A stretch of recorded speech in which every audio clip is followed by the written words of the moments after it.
Assalamualaikum warahmatullahi wabarakatuh. Kami dari kelompok 6 yang beranggotakan 3 orang dengan saya sendiri, yaitu Haunul Hasan, kemudian 2 teman saya, Tiara dan Umu Kalsum. Baik, pada kesempatan kali ini kami akan menjelaskan tentang materi fikih di MTS dengan beberapa poin penting, yaitu yang pertama, pengertian materi fikih di MTS, yang kedua, tujuan materi fikih di MTS, kemudian yang ketiga, ruang lingkup materi fikih di MTS, dan yang terakhir yaitu analisis dan pengembangan materi fikih di MTS. Oke, langsung saja secara terminologi. Fikih berarti pengetahuan tentang hukum-hukum syariat yang diperoleh melalui metode ijtihad yang berkenaan dengan disimpulkan bahwa fikih adalah ilmu yang menjelaskan tentang hukum syariah yang berhubungan dengan segala tindakan atau perbuatan. Pengertian fikih di MTS ini yaitu pembelajaran fikih sebuah proses yang belajar untuk membekali siswa agar dapat mengetahui dan memahami pokok hukum Islam secara terperinci dan menyeluruh. Maka dari itu, dalam konteks pembelajaran, fikih di sekolah merupakan salah satu bagian pembelajaran pokok yang termasuk dalam kurikulum pendidikan agama Islam.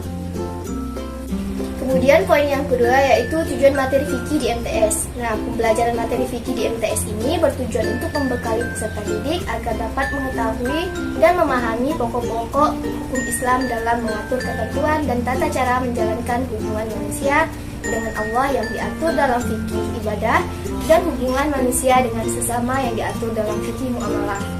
Kemudian melaksanakan dan mengamalkan ketentuan hukum Islam dengan benar.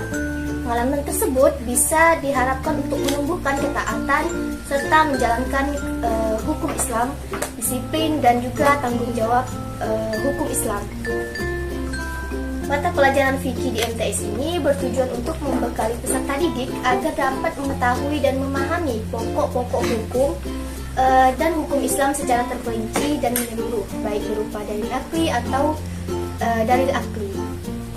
Kemudian yang ketiga yaitu ruang lingkup mata pelajaran fikih. Ruang lingkup di sini dalam madrasah sanawiyah meliputi ketentuan pengaturan hukum Islam dalam menjaga keserasian dan keselarasan dan keseimbangan antara hubungan manusia dengan Allah Subhanahu wa taala. Adapun ruang lingkup mata pelajaran fikih di MTS ini meliputi yang pertama itu aspek fikih ibadah yang meliputi ketentuan dan tata cara taharah, sholat fardu, sholat sunnah, dan sholat dalam keadaan darurat, sujud, azan, iqomah, berzikir dan berdoa setelah sholat, puasa, zakat, haji, dan umroh.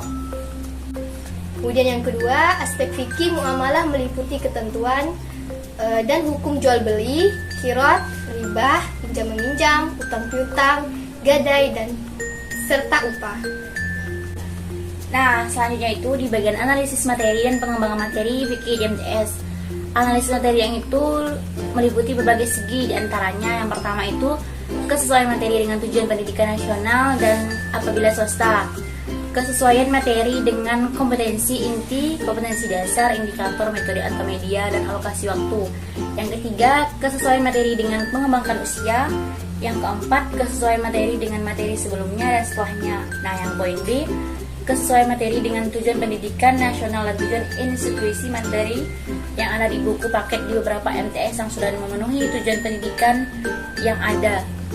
Materi yang disajikan juga sudah memenuhi tujuan pendidikan nasional dan intuisi siswa yang mempunyai akhlak yang mulia dan tertib dalam menjalankan ibadah dalam era globalisasi seperti saat ini. Yang C, kesesuaian materi dengan kompetensi dasar, indikator, metode, dan media. Yang D, kesesuaian materi dengan mengembangkan usia dan kematangan pikir siswa dalam materi fikih. Di beberapa MTS sudah sesuai dengan perkembangan usia anak, kematangan berpikirnya.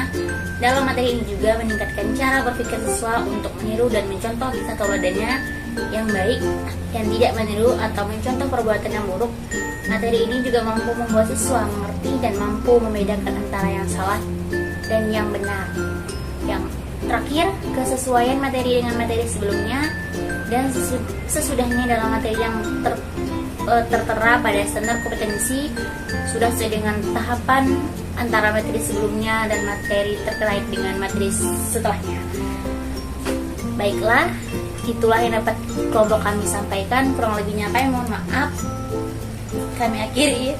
Assalamualaikum warahmatullahi wabarakatuh. Makasih.